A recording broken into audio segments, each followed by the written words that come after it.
Artık yoruldum gidemem, her yanımdan yaralıyım. Vay vay. Dost peşinden de koşamam, ben bir bahtı karalıyım. Vay vay. O yar dinsiz imansızmış, bilemedim. Vay vay. Bana göre değilmiş yalan dünya. Vay hain dünya. Vay vay.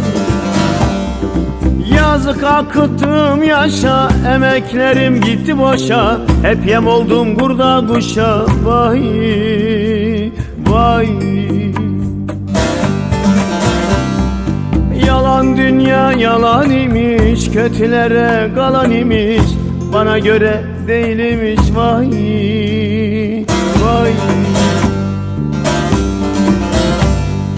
Yazık akıttım yaşa, emeklerim gitti boşa. Hep yem oldum kurda kuşa. Vay vay.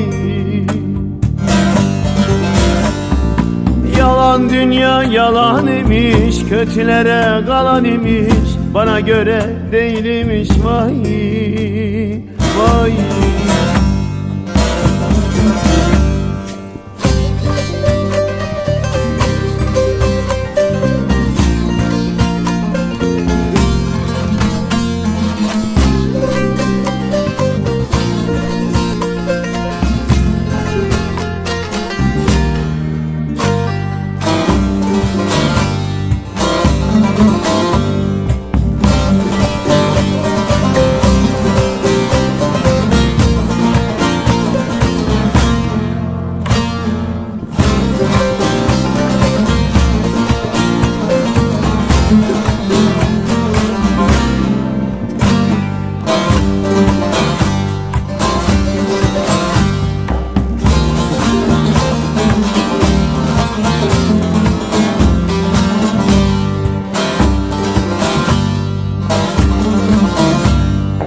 Oldum olası hep böyle çile çektim. Vay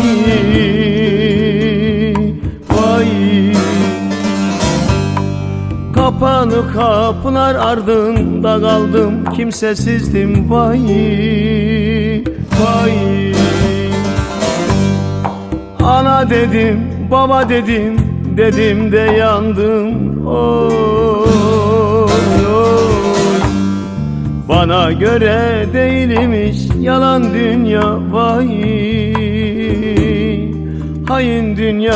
Vay vay.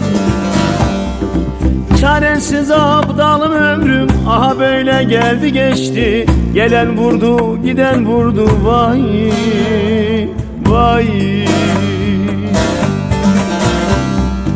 Yalan dünya yalan imiş, kötülere kalan imiş.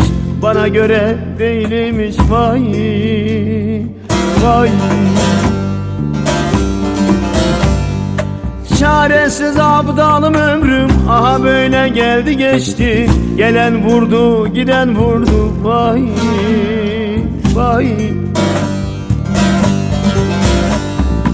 Yalan dünya yalan imiş, kötülere kalan imiş. Bana göre değilmiş. Vay vay.